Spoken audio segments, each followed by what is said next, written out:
I was halfway through loading my rescue sled onto my snowmobile when I saw her marching across the snow-covered driveway like a general heading into battle.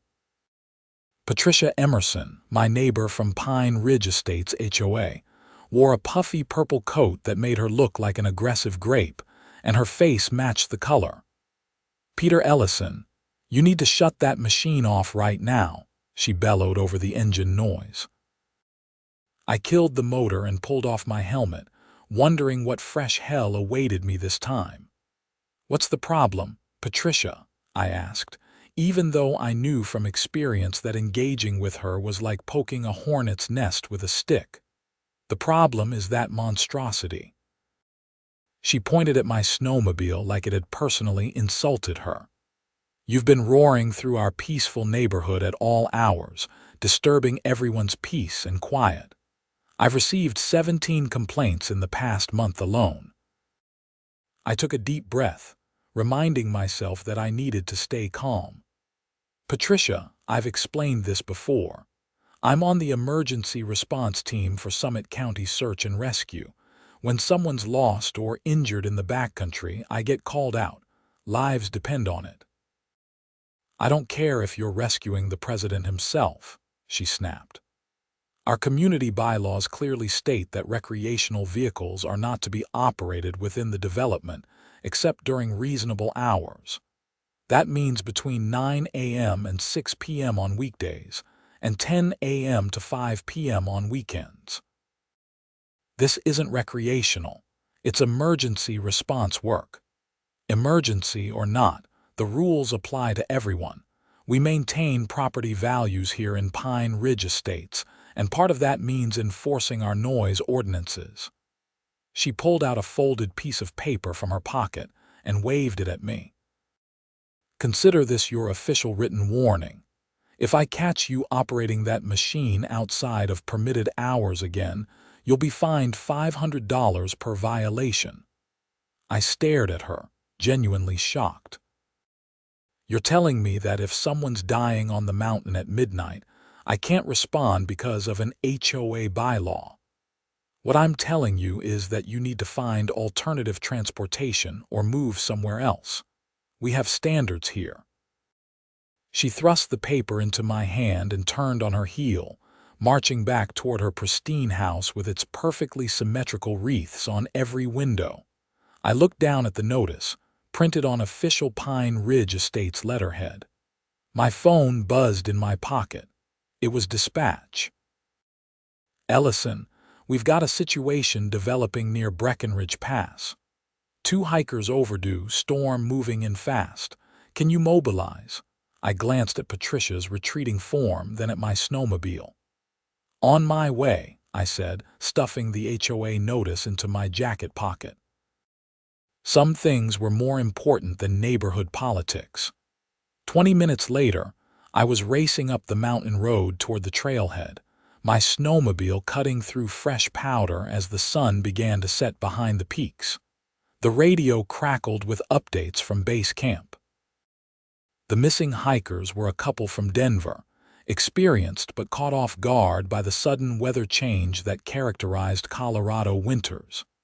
Temperature was dropping fast, and the storm would make aerial search impossible. I reached the staging area where 3 other team members had gathered. Sarah Martinez, our team leader, nodded at me as I pulled up. "Good, you made it. We're splitting into 2 search patterns. You and Mike take the North Ridge. Tom and I will head south. They were supposed to be doing the Highland Loop, but we haven't had contact in 4 hours." Mike Chen was already geared up, checking his avalanche beacon and medical kit. I did the same, running through the mental checklist I'd memorized years ago. Beacon, probe, shovel, first aid, thermal blankets, flares, radio, GPS. Everything was where it should be. We split up, and Mike climbed on behind me. The snowmobile's engine roared to life, and we headed into the wilderness as darkness fell around us. The headlight beam cut through swirling snow, and I relied on years of experience to navigate terrain that would have seemed impossible to someone unfamiliar with these mountains. "There," Mike shouted in my ear, pointing to the left. I saw it too, a flash of color that didn't belong in the white and gray landscape. We altered course, pushing through deeper snow until we reached what turned out to be a discarded energy bar wrapper caught on a branch. But it was the right brand, the kind sold at the trailhead station. "They came this way," I said into my radio, updating Sarah on our position. We continued following small signs, a broken branch here, a disturbed patch of snow there. Then Mike's hand clamped on my shoulder. "Stop, listen," I killed the engine. In the relative silence, broken only by wind and our breathing, I heard it.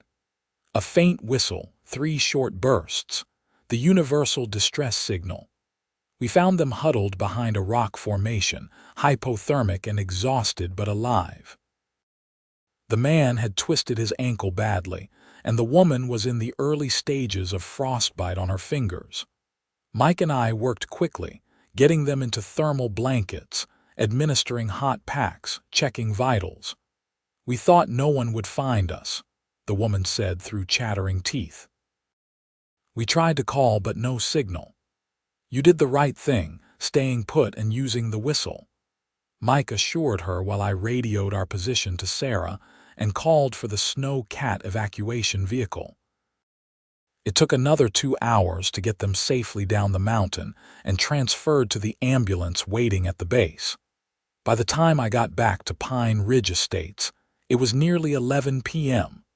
I tried to be quiet as I unloaded my gear, but the snowmobile's engine was what it was. I saw lights flip on in Patricia's house, and my stomach sank. The next morning, another notice appeared on my door. This one announced a $500 fine and a mandatory appearance before the HOA board in 1 week. I called my supervisor, Robert Davies, the search and rescue chief for the entire Summit County region. "They're actually fining you," he asked, disbelief evident in his voice, "for responding to an emergency call. According to them, their noise ordinance doesn't have exceptions for emergency vehicles." "That's insane. You're a credentialed member of an official emergency response team. We work directly with county emergency services. This is like fining a paramedic for running their siren." Try explaining that to Patricia Emerson. Robert was quiet for a moment. "Let me make some calls. In the meantime, document everything. Every call you respond to, the times, the outcomes. We'll need it for the board meeting." I spent the next week collecting documentation. I pulled records from the past year showing 23 successful rescues I'd participated in, including 4 that would have likely been fatal without rapid snowmobile response. I got statements from 2 people I'd helped save, thanking me for being willing to respond at any hour. I even got a letter from the county emergency management director explaining the critical role of volunteer search and rescue personnel. The day of the HOA board meeting arrived. It was held in the community center, a building I'd helped pay for through my HOA dues, but had never actually used. The room was set up like a courtroom, with the 5 board members sitting at a long table at the front. Patricia sat in the center, flanked by her allies. Donald Krantz, retired accountant and stickler for rules. Veronica Walsh, who seemed to measure her self-worth by the perfection of her lawn. Gregory Stone, who owned 3 properties in the development and rarely spoke. And Margaret Lyons, the only board member who'd ever seemed reasonable. About 20 other residents filled the chairs, including several who'd clearly come to watch the drama unfold. I recognized my immediate neighbor, Richard, who gave me an encouraging nod. I'd helped dig his car out of the snow more than once. This meeting of the Pine Ridge Estates Homeowners Association Board is now in session, Patricia announced, banging a gavel that seemed unnecessarily theatrical. We're here to address the continuing violations by Peter Ellison of Section 7, Paragraph 3 of our community bylaws regarding recreational vehicle operation and noise ordinances. Mr. Ellison, you've been issued multiple warnings and assessed a fine, yet the violations continue. What do you have to say for yourself? I stood, holding my folder of documentation. I'd like to explain the nature of what you're calling violations. I'm not operating a recreational vehicle. I'm responding to emergency calls as a credentialed member of Summit County Search and Rescue. I have documentation here that shows the board has reviewed your previous statements, Patricia interrupted. Your hobbies, while admirable, do not supersede the rules that all residents agreed to when purchasing property in Pine Ridge Estates. It's not a hobby. It's emergency response work. People's lives are at stake. Donald leaned forward, adjusting his glasses. Mr. Ellison, we're sympathetic to your volunteerism. However, you chose to live in a community with certain standards. Those standards exist to protect everyone's quality of life and property values. If your volunteer work is incompatible with those standards, you need to make a choice. A choice between saving lives and HOA bylaws. I couldn't keep the incredulity out of my voice. A choice between living here and finding a residence more suitable to your lifestyle, Veronica said primly. There are plenty of rural properties without HOA restrictions. I've been here for 6 years. I bought this house before I joined the rescue team. I'm asking for a reasonable accommodation for emergency response activities. And we're asking you to respect your neighbors, Patricia shot back. Mrs. Henderson, who lives 2 houses down from you, is 78 years old. Your machine wakes her up at all hours. Mr. Pritchard works night shifts and sleeps during the day. You're impacting people's lives, Mr. Ellison. Margaret Lyons finally spoke up. I'd like to hear more about the documentation Mr. Ellison mentioned. If this is truly emergency work, we should understand the scope of it. I opened my folder and began going through the records. 23 rescues in 1 year, the couple from last week. A lost child found before hypothermia set in. A snowboarder who'd hit a tree and was bleeding out. An elderly man with dementia who'd wandered away from a cabin. Each story represented someone who'd gone home to their family because volunteers like me were willing to respond immediately. These are certainly compelling, Margaret said, studying the papers I'd handed to the board. It seems clear this isn't recreational activity. Compelling or not, rules are rules, Donald insisted. If we make exceptions for Mr. Ellison, what's next? Someone wants to run a commercial welding business out of their garage at midnight. Someone wants to practice drums at 3 a.m. because they're pursuing their passion. The bylaws exist for a reason. Comparing emergency rescue work to hobby drumming is absurd, Richard called out from the audience. Several other residents murmured agreement. Patricia banged her gavel. The board will maintain order. Audience members may observe but not participate unless recognized. Then I'd like to be recognized, said a woman I didn't know, standing up. I'm Jennifer Morrison, and I live on Spruce Avenue.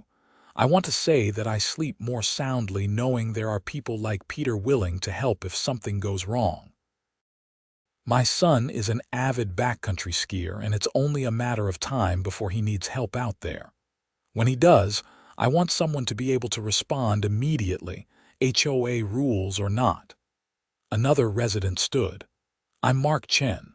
Mike Chen, who volunteers with Peter, is my brother. I think what they do is heroic, and I'm embarrassed that this board is trying to stop it. The murmurs grew louder. Patricia's face was turning red again. Enough, the board will deliberate and issue a decision. Mr. Ellison, you're dismissed. Wait, I said. I have one more thing. I pulled out my phone and opened my email. This is from Robert Davies, the search and rescue chief for Summit County. He's asking to address the board. We don't take appointments via email during active proceedings, Patricia said dismissively.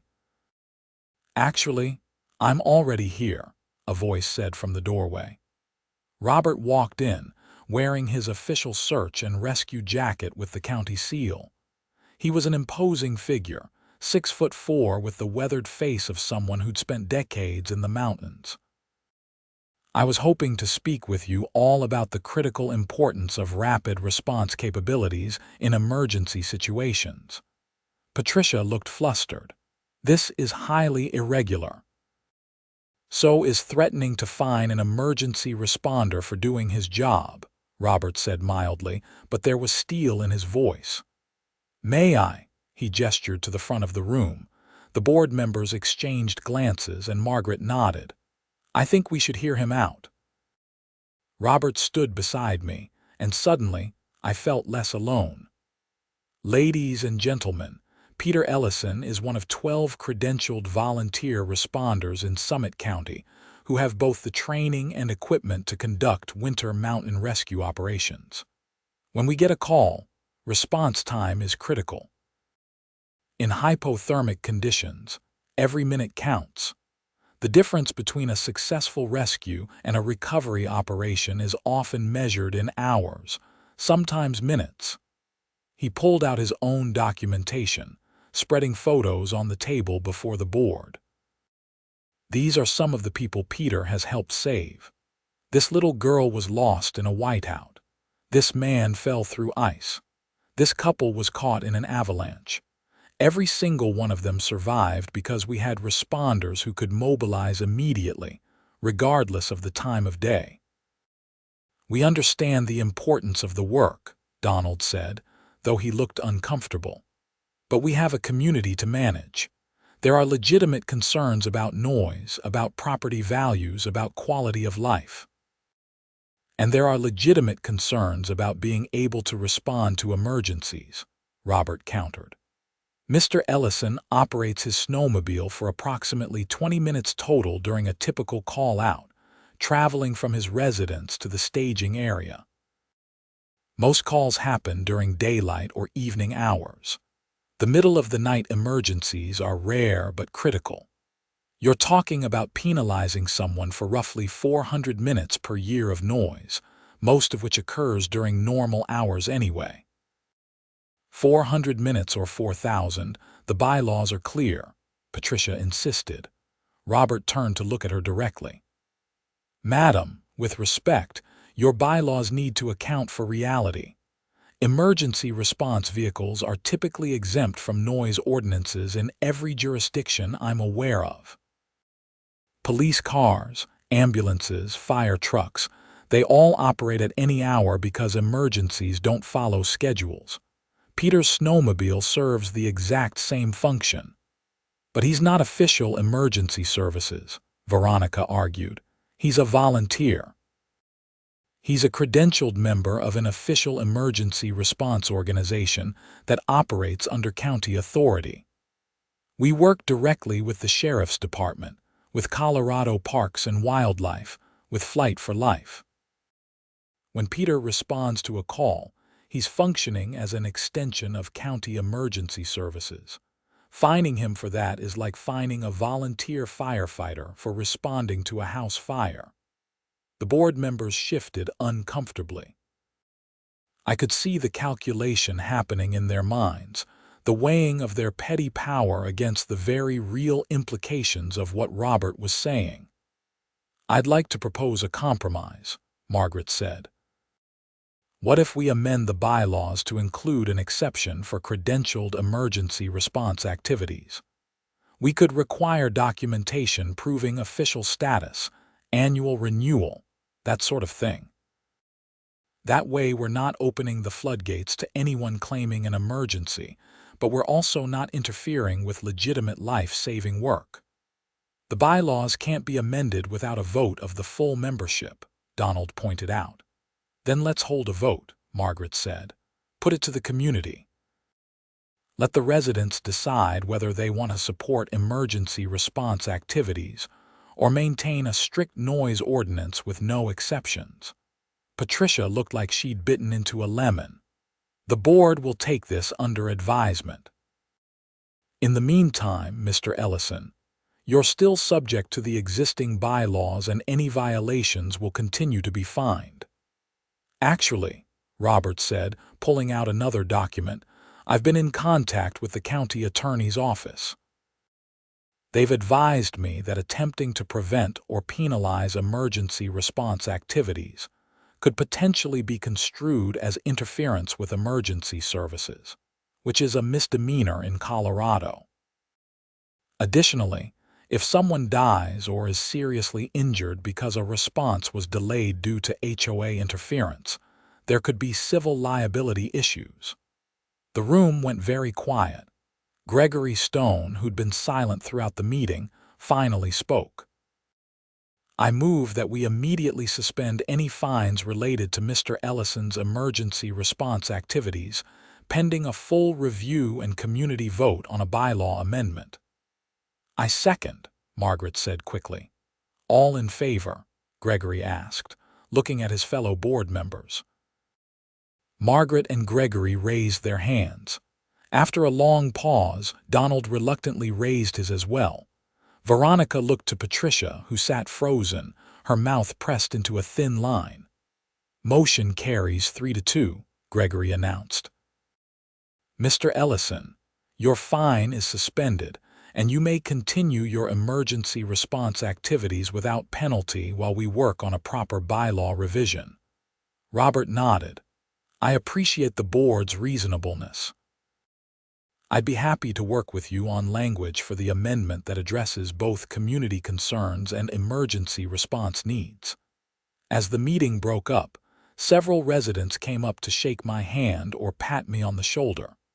Patricia stormed out without a word, Veronica scurrying after her. I caught up with Robert outside. Thank you, I said. I don't know if I'd have gotten anywhere without you backing me up. You shouldn't have to fight these battles, Robert said, shaking his head, but this is the world we live in. HOAs think they're running little kingdoms and they forget that real life doesn't stop at the property line. He clapped me on the shoulder. Keep doing what you do, Peter. People need you. I thought that was the end of it. The community vote was scheduled for 3 weeks later, and Margaret was drafting amendment language with input from Robert and the county attorney. I continued responding to calls without interference. The couple I'd rescued sent me a thank you card with a photo of them at home with their 2 kids. The mother of the lost child delivered homemade cookies. Life felt like it was getting back to normal. Then, 2 weeks after the board meeting, I got another call at 2 in the morning. This time it was a potential avalanche in a popular backcountry skiing area. Multiple parties were in the zone, and communication had been lost with at least 6 people. This was an all-hands situation. Every available responder was being mobilized. I was on my snowmobile and heading out within 5 minutes of getting the call. I didn't see Patricia standing on her front porch in her bathrobe, but I found out later she'd been watching. By the time I reached the staging area, helicopters were circling overhead with searchlights, snow cats were being deployed, and rescue dogs were being prepped. It was controlled chaos, everyone moving with practiced urgency. The avalanche had covered approximately 400 yards of slope, with debris fields 12 feet deep in places. We divided into teams and began the systematic search pattern, using avalanche transceivers to pick up signals from the victims' beacons. The first 2 skiers we found were shaken but uninjured, having been caught on the edge of the slide. The next one wasn't so lucky. He'd been buried for nearly an hour by the time we dug him out, and Mike had to perform CPR while I coordinated the evacuation route. We found 5 of the 6 victims by dawn. The last one was the hardest. His beacon was malfunctioning, giving intermittent signals that led us on a frustrating search through unstable snow. I was the one who finally spotted the tip of a ski pole protruding from the snow. We dug frantically, and when we pulled him out, he wasn't breathing. Sarah took over, performing rescue breathing while Mike did compressions. I assisted, counting out the rhythm, willing this stranger to live. After what felt like hours but was probably only minutes, he gasped and coughed. We got him stabilized and loaded onto the evacuation sled. By the time I made it home, the sun was high in the sky and I was physically and emotionally exhausted. I'd been awake for 24 hours straight. All I wanted was to shower, eat, and sleep for a week. Instead, I found Patricia Emerson standing in my driveway with 2 sheriff's deputies. "That's him," she said as I pulled up. "That's the one who's been violating the noise ordinance." I killed the engine and pulled off my helmet, staring at the scene in confusion. One of the deputies, a young woman with Torahs on her name tag, approached me. "Sir, we've received a complaint about illegal operation of a recreational vehicle within neighborhood boundaries during prohibited hours. Can I see your license and registration for this vehicle?" "You've got to be kidding me," I said, too tired to be diplomatic. "I've been out all night on a rescue operation. 6 people were caught in an avalanche." The other deputy, older and with Jackson on his badge, perked up at that. "You were at the Avalanche Gulch incident?" "Yeah, I'm with Summit County Search and Rescue. I heard about that on the radio." "Good work getting everyone out alive." He turned to Patricia. "Madam, if this is an emergency response situation, there's really no violation here." "The HOA bylaws clearly state," Patricia began. "Madam, county ordinances supersede HOA bylaws when it comes to emergency services," Deputy Jackson said firmly but politely.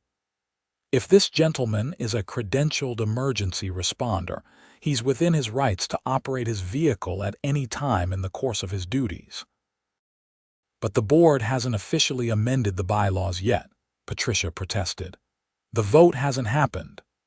"That doesn't matter," Deputy Torres explained.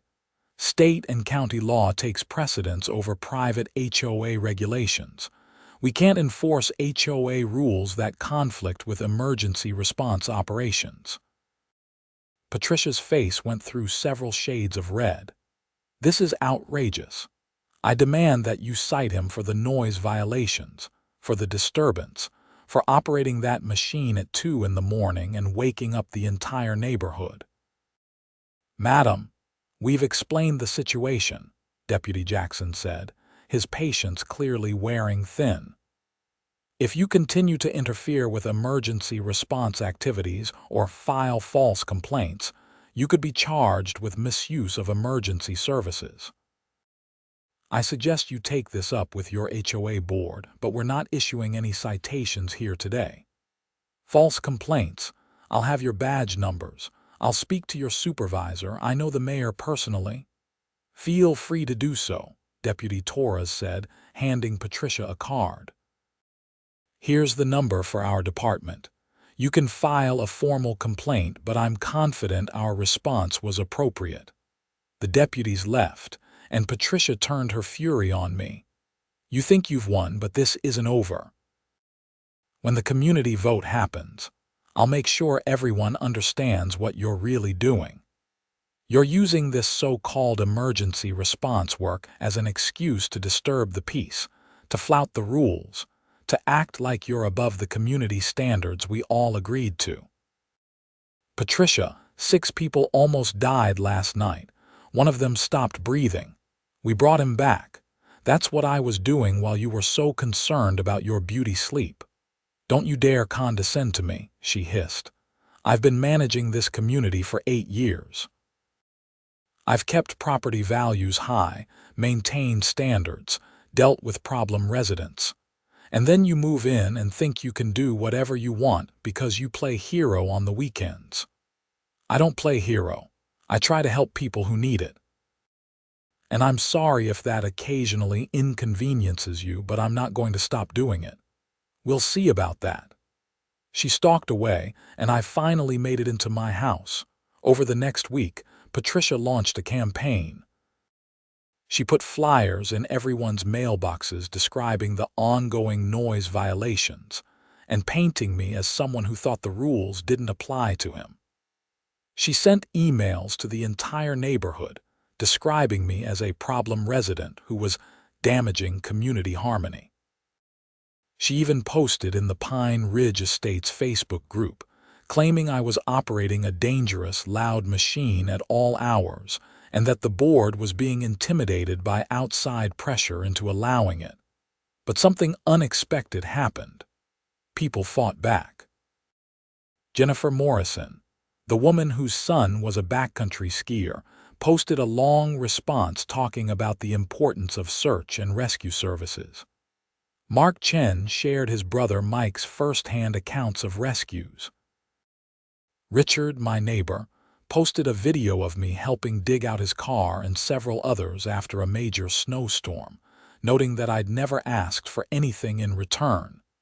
Then the man whose life we'd saved after the avalanche found the Facebook group. His name was David Porter, and he shared his story. He described being buried under the snow, unable to breathe, thinking he was going to die alone on the mountain. He talked about the incredible efforts of the rescue team, naming me specifically as one of the people who dug him out and helped revive him.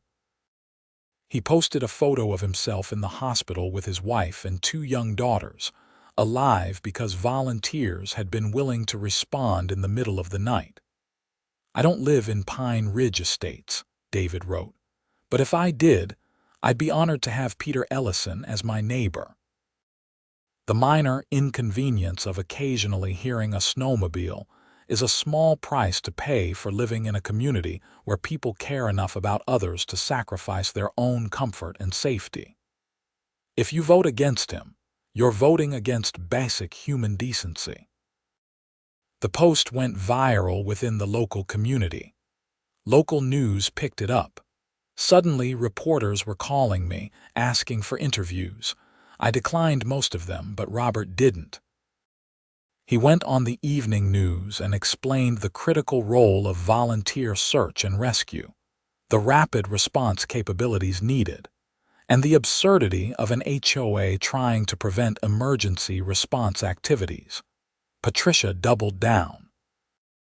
She gave her own interview, talking about property rights, community standards, and the importance of rules that everyone agreed to follow. She made herself sound reasonable, concerned primarily with fairness and equal application of bylaws. But then the reporter asked her a question that she clearly hadn't prepared for.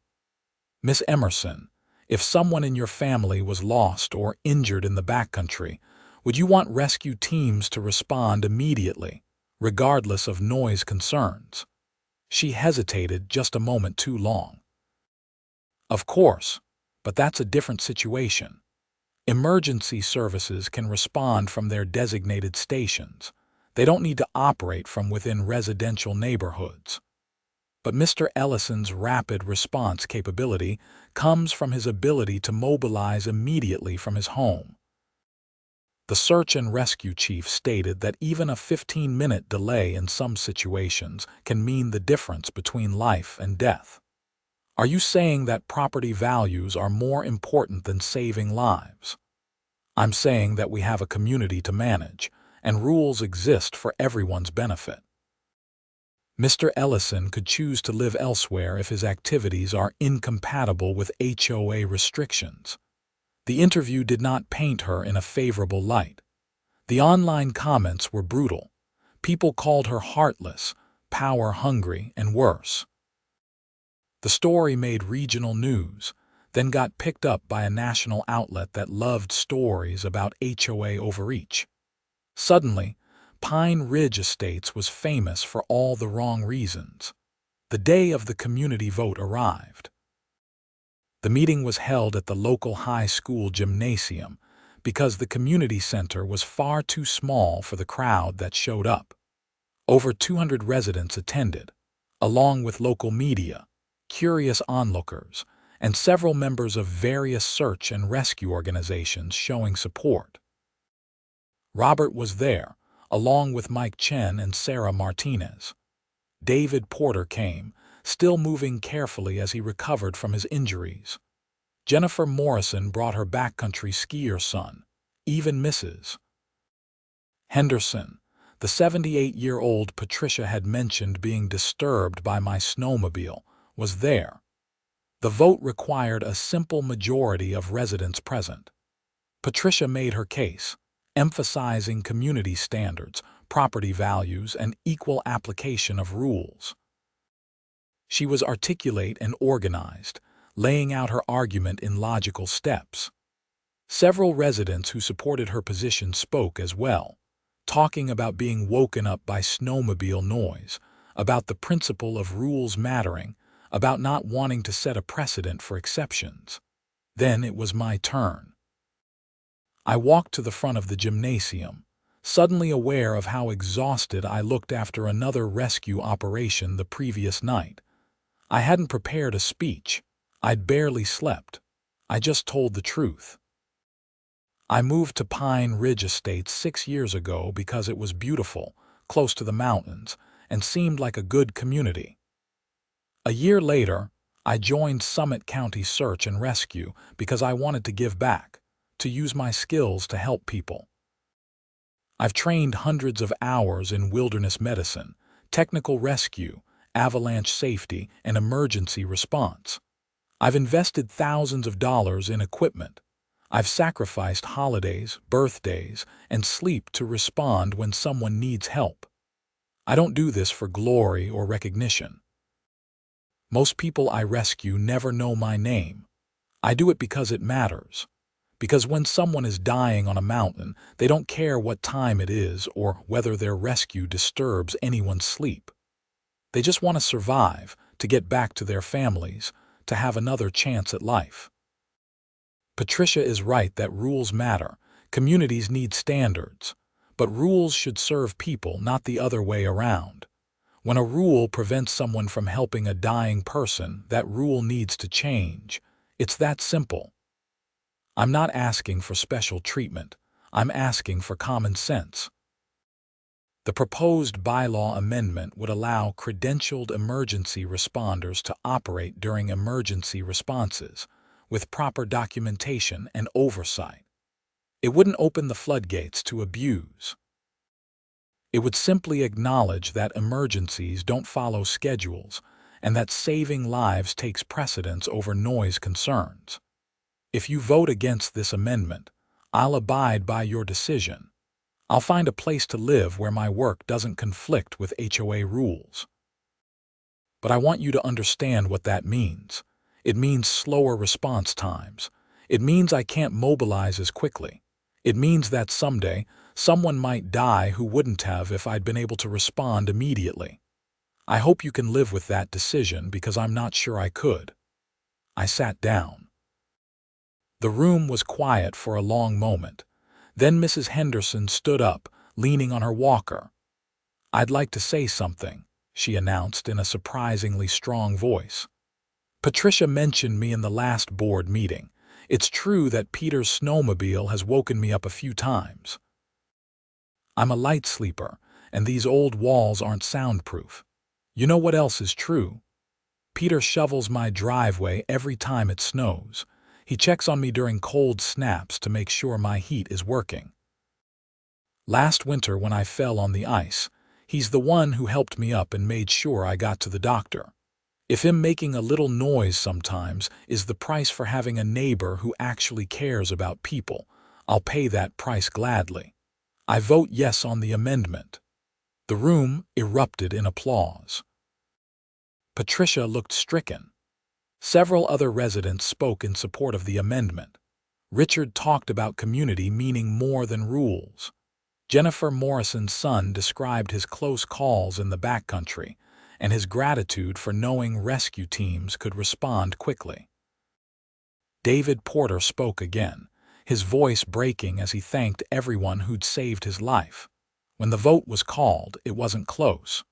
173 residents voted in favor of the emergency response amendment, 41 voted against. The measure passed overwhelmingly. Patricia sat frozen in her seat as the result was announced.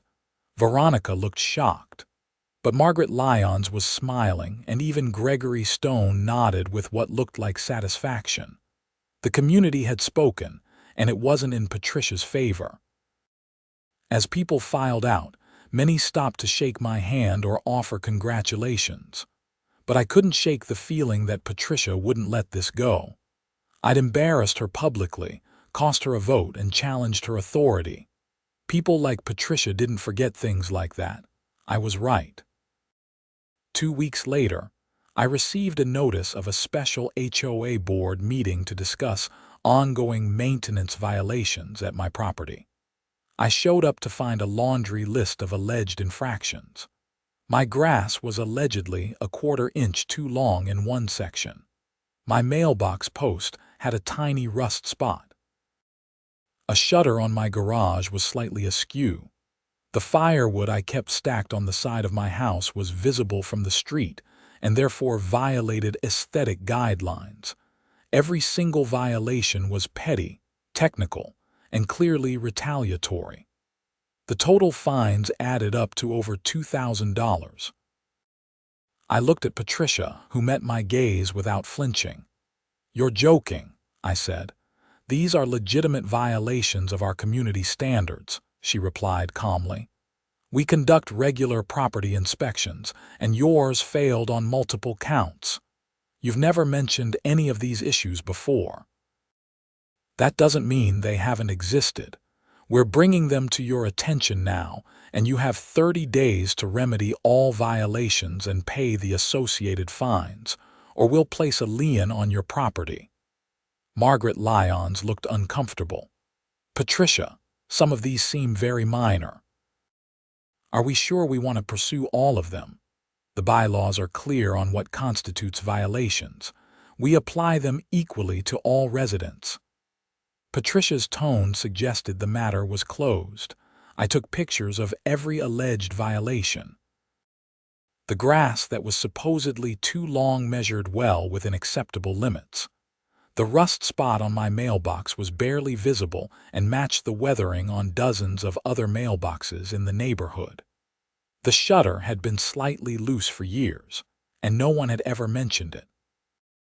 The firewood was neatly stacked and less visible than the boats, trailers, and other items stored at other properties that somehow weren't being cited. I compiled my evidence and consulted with a real estate attorney named Susan Wright. She reviewed everything and shook her head. "This is clearly retaliatory," Susan said. "The timing, the selective enforcement, the trivial nature of most violations. You could challenge this in court. How long would that take? Months, possibly over a year, and it would cost you probably $5,000 in legal fees minimum. So even if I win, I lose." That's often how HOA disputes work. They know most people can't afford prolonged legal battles, so they use that as leverage. However, there is another option. You could file a formal complaint with the State Real Estate Commission. Colorado has specific laws about HOA governance and retaliation. If you can prove this is retribution for your emergency response activities and the bylaw vote, they could investigate and potentially sanction the HOA. Would that stop the fines? It might. At minimum, it would create an official record of their behavior. If they try to place a lien on your property while under investigation for retaliation, it wouldn't look good for them. I filed the complaint. The State Real Estate Commission sent an investigator to interview me, review my documentation, and examine the HOA's enforcement patterns. They interviewed other residents too, asking about their experiences with the board and whether they'd noticed selective enforcement. What they found was damning. Patricia had been citing me for violations at a rate 5 times higher than any other resident. Several properties had more significant issues than mine, but those owners hadn't received any violation notices. The timing of this latest round of citations, coming immediately after the bylaw vote, was suspicious. Multiple residents reported that Patricia had made comments about dealing with problem owners and showing people who's in charge. The investigator issued a preliminary finding that the HOA appeared to be engaging in retaliatory practices.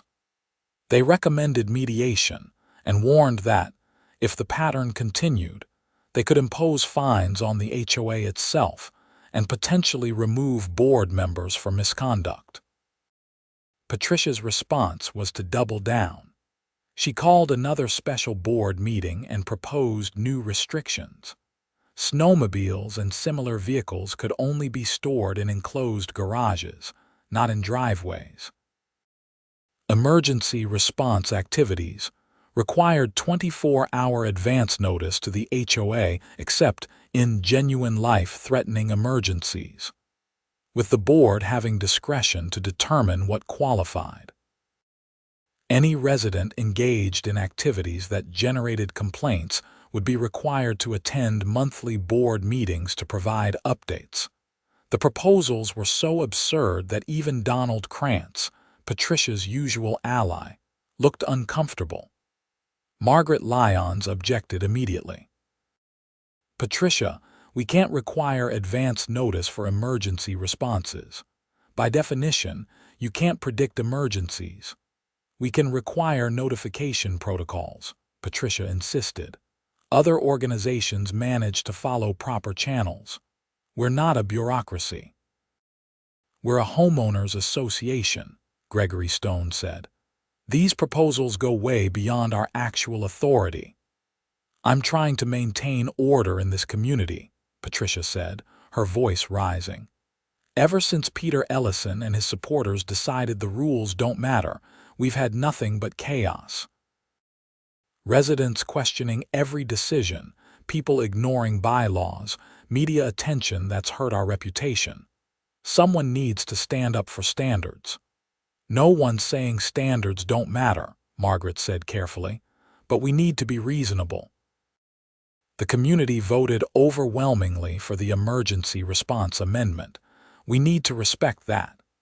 The community was manipulated by emotional appeals and sob stories. They didn't understand the long-term implications. "The community understood perfectly well," I said. I'd been sitting quietly, but I couldn't stay silent anymore.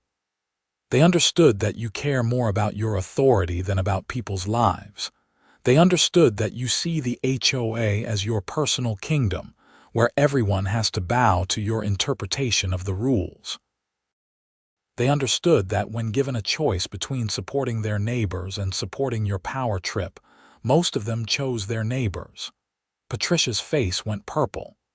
"How dare you speak to me that way? I've given 8 years of my life to this community. I've maintained property values, organized events, handled disputes, dealt with problem after problem. I don't deserve this disrespect." "You're right," I said. "You've put in a lot of work, but somewhere along the way you forgot that the HOA exists to serve the community, not control it. You forgot that people matter more than rules, and when someone challenged your authority by actually trying to save lives, you couldn't handle it." "I think we should table these proposals," Gregory said quickly, clearly trying to defuse the situation. "They need more consideration and probably legal review before we can proceed." The meeting ended badly, with Patricia storming out and slamming the door. But the proposals died. Margaret and Gregory, with Donald reluctantly joining them, voted to reject all of Patricia's new restrictions. The board also voted to rescind my outstanding fines, citing the state investigator's findings about selective enforcement. I thought that would be the end of it. Patricia was outvoted, her retaliation had been exposed, and the community had made its position clear. But I underestimated how far someone could take petty vindictiveness. 3 weeks later, I was called out to another rescue. A teenager had gotten separated from his family while skiing near Copper Mountain. Weather was deteriorating, and they needed all available responders. I mobilized quickly, as always, and was heading to my snowmobile when I discovered that someone had slashed all 4 tires and punctured the fuel tank. Gasoline was pooling in my driveway. I called 911 immediately, reporting both the vandalism and the fact that I was unable to respond to an emergency call. Then, I called Robert to explain the situation. He sent another responder to cover my position, but the delay meant precious time lost. The police arrived within 15 minutes. The deputies who responded happened to be Torres and Jackson, who I dealt with during Patricia's previous complaint. "This is the 3rd call we've had from this address in 2 months, Deputy Jackson noted. "It's starting to feel like harassment." "Someone really didn't want me responding to this call," I said, pointing at the damage. "This wasn't random vandalism. It was deliberate sabotage. Any idea who might have done this? I have suspicions, but no proof." Deputy Torres was examining my security camera setup. "Do these cameras cover the driveway?" "They should, but I'd need to check the footage." We went inside, and I pulled up the camera system on my computer. What we found was disturbing. The video showed a figure approaching my snowmobile around midnight, dressed in dark clothes with a hood obscuring their face. They worked quickly and efficiently, slashing the tires with what looked like a knife, then puncturing the fuel tank. The whole operation took less than 3 minutes. The person clearly knew what they were doing. "Can you identify anything about them?" Deputy Torres asked. I watched the footage several times. The person's build, their height, their movements. Then I noticed something. "Pause it there," I said, pointing at the screen. "Look at their right hand." The vandal had pulled off their glove briefly, probably to get a better grip on their tools. In the brief moment their hand was visible, you could see distinctive rings on 2 fingers. I'd seen those rings before. They were unusual pieces, custom-made according to Patricia, who'd shown them off at a neighborhood barbecue 2 years ago. She'd inherited them from her grandmother and wore them constantly. "You recognize something?" Deputy Jackson asked. "Maybe, but like I said, I'd need more to be sure." The deputies took copies of the footage and filed a report. They said they'd investigate, but I knew that proving vandalism cases was difficult. Even with the video, without a clear face shot, any decent lawyer could create reasonable doubt. The teenager we'd been called to rescue was found by another team member, cold and scared but uninjured. The delay in my response hadn't cost anyone their life, but it easily could have. That night, I lay awake thinking about how close we'd come to tragedy because someone had deliberately sabotaged my equipment. The next morning, Susan Wright called me. The police had contacted her as part of their investigation, and she had some interesting news. "I did some digging into HOA complaint records," she said. "Apparently, Patricia Emerson has been making inquiries about the legal process for forcing a homeowner to sell their property due to repeated violations. She's been talking to the HOA's attorney about it. She's trying to force me out." "It looks that way. The problem is, your property has been clean since the fines were rescinded. You've documented that every alleged violation was either trivial or non-existent, so she doesn't have grounds to move forward with any kind of forced sale. But I think the vandalism might be an escalation. If she can't force you out legally, maybe she's trying to make your life difficult enough that you leave voluntarily. You think she's behind the sabotage? I think it's worth considering. The timing is suspicious. You should increase your security measures and document everything. If there's a pattern of harassment, we can pursue legal action." I installed additional cameras with better night vision and higher resolution. I also invested in motion-activated lights and a secure lock for my snowmobile trailer. I documented every interaction with Patricia and the HOA board. And I waited. 2 weeks passed without incident. Then, I received a certified letter from Patricia, sent in her capacity as HOA president. The letter informed me that my property was being placed on probationary status due to my history of violations and conflicts with community standards. Under probationary status, my property would be inspected weekly, and any violations, no matter how minor, would result in immediate fines and potential legal action. The letter was copied to the entire HOA board. Margaret Lyons called me within an hour. "Peter, I didn't know anything about this letter until I received my copy. This probationary status thing isn't even in our bylaws. Patricia made it up. I'm calling for an emergency board meeting to address this." The meeting happened 3 days later. Patricia was defiant. "Mr. Ellison has demonstrated a pattern of disregarding community standards," she argued. "The probationary status is a reasonable response to ensure compliance." "It's not reasonable and it's not legal," Margaret countered. "You can't invent new policies without board approval. You certainly can't single out one homeowner for special scrutiny that isn't applied to anyone else. I have the authority as president to implement measures necessary for community welfare." "No, you don't," Gregory Stone said flatly. "The president's authority is limited to executing board decisions, not making unilateral policy. This probationary status is void. We're rescinding it immediately." The vote was 4-1, with only Patricia voting to maintain her invented policy. She was being isolated on the board, her authority undermined, and it was clearly eating at her. After the meeting, Donald Krantz approached me privately. "Peter, I owe you an apology.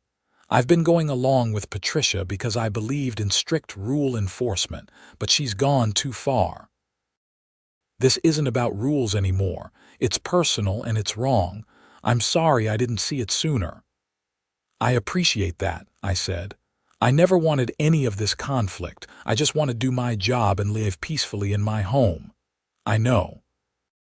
"For what it's worth, I think most of the board is going to push for Patricia's removal at the next election. She's become a liability." The next HOA board election was scheduled for 2 months away. Patricia's term was up, and she'd need to run for re-election to maintain her position. Given how events had unfolded, her chances didn't look good. But 2 months was a long time, and I worried about what she might do as her grip on power slipped away. My concerns proved justified. A week after the board meeting, I was called out to a nighttime rescue at Keystone Resort. A snowboarder had gone out of bounds and triggered a small avalanche. I suited up, checked my equipment, and headed out on my snowmobile. I made it about 2 miles from Pine Ridge Estates when the engine started sputtering. I managed to pull over before it died completely. When I opened the engine compartment, I found that the spark plug wires had been partially disconnected, just enough that they'd work briefly before failing. Someone had tampered with my machine again, but this time they'd done it in a way that wouldn't be immediately obvious. I called for backup and another team member picked me up. We made it to the rescue site and the snowboarder was recovered safely. But I was furious. This wasn't just vandalism anymore. This was tampering with emergency equipment, and it could have cost someone their life. I towed my snowmobile to a repair shop and had them document everything. The mechanic confirmed that the damage was deliberate. "Someone knew exactly what they were doing," he said. "This was meant to fail after you'd been riding for a while, probably to strand you somewhere." I filed another police report. The investigation was ongoing, but without direct evidence linking Patricia to the tampering, the police couldn't make an arrest. They did interview her, though, and according to Deputy Jackson, she'd been extremely defensive and hostile. "She lawyered up immediately," he told me. refused to answer most questions. That's her right, of course, but it's interesting. Most innocent people are willing to cooperate with police investigations. The HOA election approached, and the campaign was contentious. Patricia ran on a platform of maintaining standards and resisting outside pressure. Her opponents, including Margaret Lyons and 2 other residents, ran on platforms of reasonable governance and community cooperation. The tension in Pine Ridge Estates was palpable. Then, 3 days before the election, something happened that changed everything. I was called out to an emergency, this time a report of a missing hiker near Georgetown. It was early evening, still light out, and I expected this would be a routine search. I checked my snowmobile carefully, inspecting every part after the previous tampering incidents. Everything looked fine. I was halfway to the staging area when I noticed a car following me.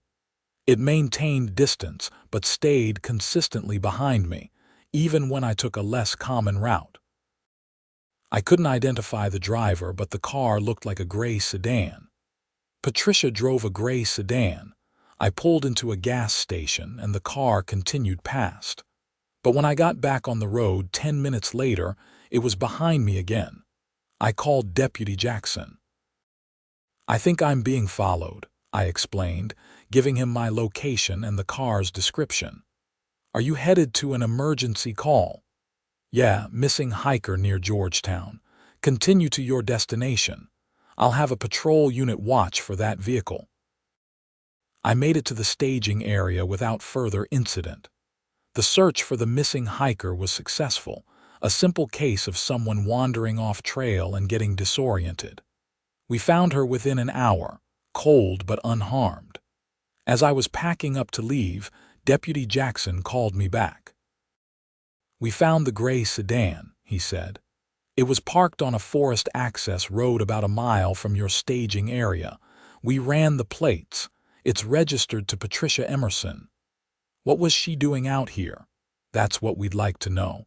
We're going to have another conversation with her." This is starting to look like stalking. The next day, I received a call from Susan Wright. "Peter, I need you to come to my office. We have a development in your case." When I arrived, I found Deputy Torres there as well. She had a serious expression as she laid out several documents on Susan's conference table. "Mr. Ellison, we've been conducting a broader investigation into the incidents involving you and the HOA," Deputy Torres explained. "We obtained warrants for Patricia Emerson's phone records and her vehicle's GPS data. What we found is concerning. On the night your snowmobile was vandalized, her phone pinged off a cell tower that covers your neighborhood. Her vehicle's GPS shows it was parked 2 streets away from your house from 11:40 p.m. to 12:20 a.m., matching the time frame of the vandalism." "That's not conclusive though, right?" I asked. "She lives in the neighborhood." "True, but it's part of a pattern." "We also found text messages between her and Veronica Walsh discussing you. Some of the messages are quite explicit about wanting to force you out of the neighborhood. There's one from 2 days before the vandalism where Patricia writes, 'If he can't respond to his precious emergency calls, maybe he'll realize he needs to live somewhere else.'" Susan leaned forward. "Peter, the police have enough evidence to charge Patricia with vandalism, tampering with emergency equipment, and possibly stalking. The question is how you want to proceed." I thought about Mrs. Henderson, who'd spoken up for me despite her disturbed sleep. I thought about Richard and all the neighbors who'd supported the bylaw amendment. I thought about David Porter and his family and all the other people I'd helped rescue over the years. "I want to press charges," I said. "Not because I'm vindictive, but because what she did was dangerous. If my equipment had failed during a critical rescue, someone could have died. That can't go unanswered." Patricia Emerson was arrested 3 days later, just before the HOA election. The charges were criminal mischief, tampering with emergency equipment, and stalking.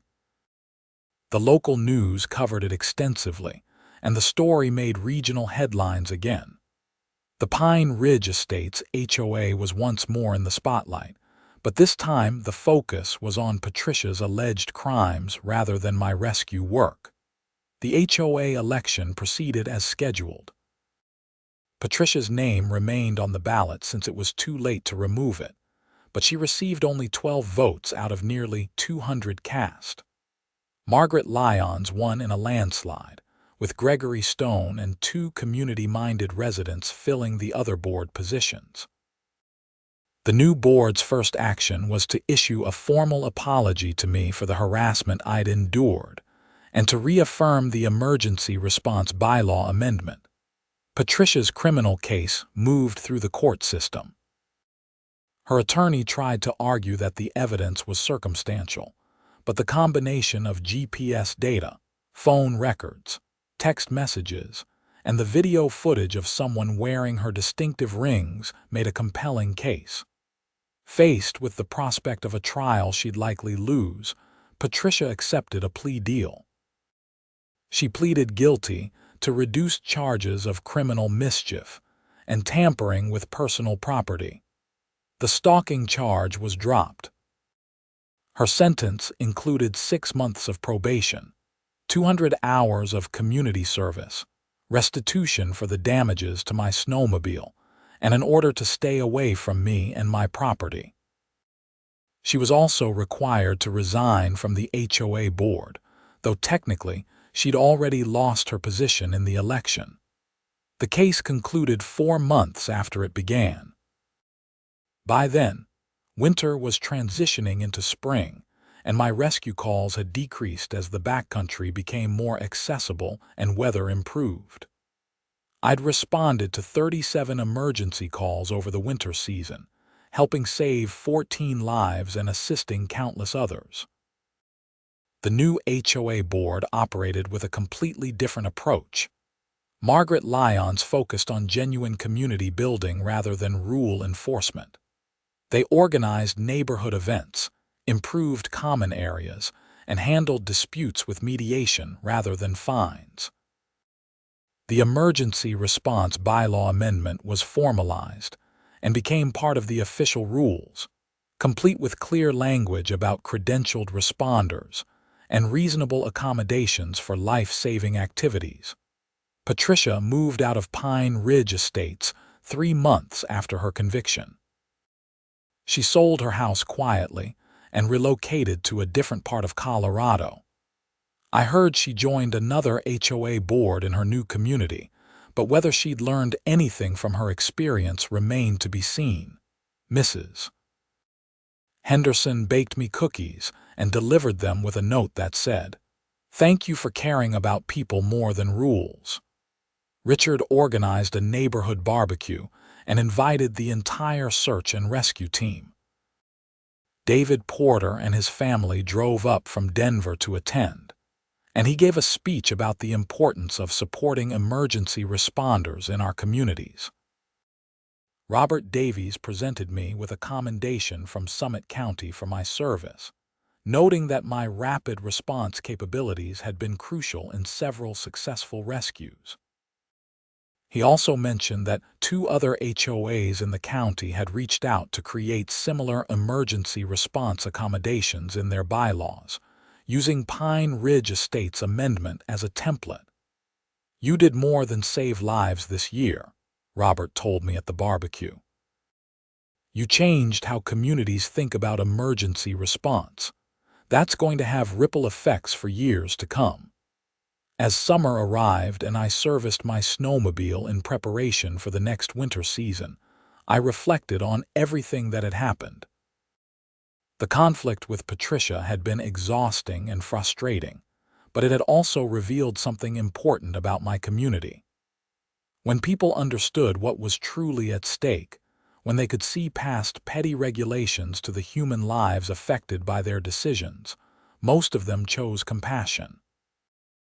The irony wasn't lost on me that Patricia, in her zealous attempt to enforce rules and maintain control, had ultimately strengthened my position and helped create better protections for emergency responders across the region. Her retaliation had backfired spectacularly, exposing the emptiness of authority wielded without wisdom or empathy. I continued my work with Summit County Search and Rescue, responding to calls without fear of HOA retribution. The new board occasionally asked me to speak at community meetings about my work, helping residents understand what emergency response actually involved. Some of my neighbors even expressed interest in joining search and rescue themselves, inspired by seeing the real-world impact of volunteer service. On a clear autumn day, I was in my garage organizing equipment when Jennifer Morrison stopped by with her son, Kyle. The young man looked nervous but determined. "Peter, Kyle wants to talk to you about joining the search and rescue team," Jennifer said. "He's been training all summer, got his wilderness first aid certification, and he's been practicing navigation and survival skills." Kyle stepped forward, his enthusiasm evident. "I figured if I'm going to keep skiing the backcountry, I should be someone who can help others instead of just being someone who might need help. Plus, after seeing what you went through just to be allowed to do your job, it made me realize how important this work is." I smiled and invited them in, pulling out training manuals and equipment to discuss what joining the team would involve. As we talked about the commitment required, the challenges, and the incredible rewards of helping people in their darkest moments, I felt a sense of satisfaction that had nothing to do with HOA disputes or rule enforcement. This was what mattered. Not bylaws or property values or neighborhood politics, but people helping people. Communities working together to protect and support each other. Individuals willing to sacrifice their comfort and convenience because someone needed help. Margaret Lyon stopped by later that afternoon with documents for me to review. The board was updating several sections of the bylaws, and they wanted input from various community members. "We're trying to strike a better balance," Margaret explained. "Reasonable standards that maintain property values and community character, but without the rigid enforcement that caused so many problems. We want rules that serve people, not the other way around." "That sounds like exactly what the community needs," I said. "I learned a lot from watching how everything played out with you and Patricia," Margaret continued. "I'd been on the board for 2 years, and I went along with a lot of her policies because I thought she knew what she was doing. She'd been president for so long, and property values were high, so I assumed she was effective. But I realize now that you can maintain a nice community without being authoritarian about it. You can have standards without losing sight of humanity." As she left, I returned to my garage and continued organizing equipment. My snowmobile sat ready for the winter season ahead, and beside it was my rescue sled, packed with medical supplies and emergency gear. Next to that were my avalanche safety tools, my technical rescue equipment, and all the other specialized gear that made rapid response possible. Each piece represented a story, a rescue, a life saved or a situation resolved. The couple I'd found hypothermic after getting lost. The avalanche victims who'd made it home to their families. The missing child who'd been returned to terrified parents. David Porter, who'd stopped breathing under the snow and was now coaching his daughter's soccer team. Those stories mattered more than any HOA regulation ever could. They were why I'd fought so hard to maintain my ability to respond immediately to emergency calls. They were why hundreds of residents had supported the bylaw amendment, despite the inconvenience of occasional noise. They were why I'd keep doing this work, regardless of what challenges might arise. As the sun set over the mountains and the first hints of autumn chill touched the air, I felt grateful. Grateful for a community that had ultimately chosen compassion over control. Grateful for neighbors who understood that some things transcended property values and quiet streets. Grateful for the opportunity to serve, to help, to make a difference when it mattered most. Winter would come again soon, bringing snow and cold and the inevitable emergencies that came with mountain living. When the call came in the middle of the night, I'd gear up and head out without hesitation. My snowmobile would roar to life, disturbing the peaceful silence for a few minutes as I mobilized. Some neighbors might wake up, but now they'd understand. They'd know that somewhere out there, someone needed help, and their neighbor was responding. That understanding, that support, that community backing made all the difference. Patricia had tried to stop me with rules and regulations, fines and harassment, vandalism and sabotage.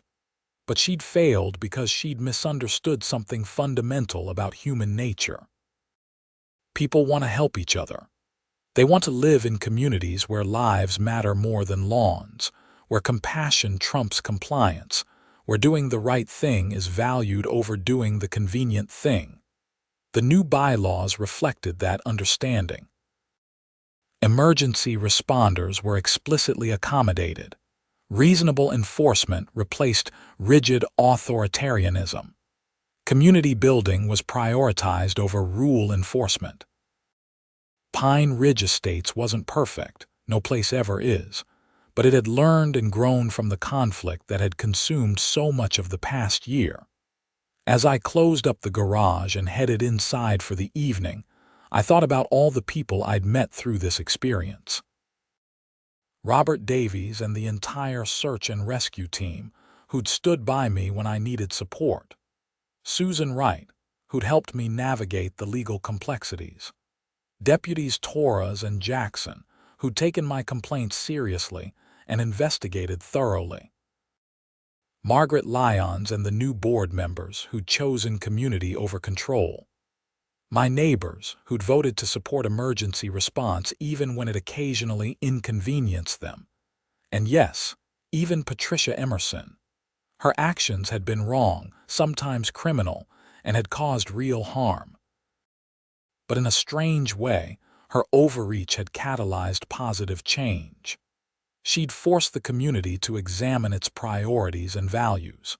She'd made people think about what really mattered in a neighborhood. And ultimately, her failure had paved the way for better governance and stronger community bonds. I hoped she'd learned something from the experience, though I suspected she probably hadn't. People like Patricia rarely changed their fundamental nature. But maybe, just maybe, her next HOA experience would be tempered by the consequences she'd faced. Maybe she'd think twice before letting petty authority override common sense and human decency. The following winter was one of the busiest on record for Summit County search and rescue. Heavy snowfall and challenging conditions led to more emergencies than usual. I responded to 43 calls, ranging from simple assists to complex technical rescues. Each time, I mobilized from my home in Pine Ridge Estates without interference or complaint. The community took pride in having an emergency responder in their midst. Parents pointed me out to their children as an example of civic service.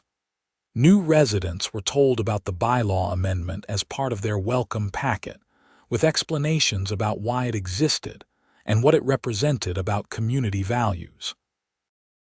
The story of Patricia and the HOA conflict became local legend, a cautionary tale about the dangers of authoritarian governance and the importance of keeping perspective on what truly matters. Years would pass, and I'd continue my work with search and rescue, saving lives and serving my community. The conflict with Patricia would fade into memory, though the lessons learned would remain. Pine Ridge Estates would thrive under better leadership, becoming a model for how HOAs could maintain standards while preserving humanity and common sense. But in that moment, As autumn turned toward winter and another season of emergency response approached, I simply felt at peace. The battle was over, the community had chosen wisely, and I could focus on what I'd always wanted to focus on, being ready to help when someone needed it most. That's what being a neighbor should mean. Not enforcing rules or maintaining property values or exercising petty authority, but being there for each other when it counts, supporting those who serve, and understanding that we're all part of something larger than ourselves. Community isn't about regulations and restrictions. It's about connection, compassion, and the willingness to put others' needs ahead of our own convenience. Patricia Emerson never understood that, but her community did, and that made all the difference.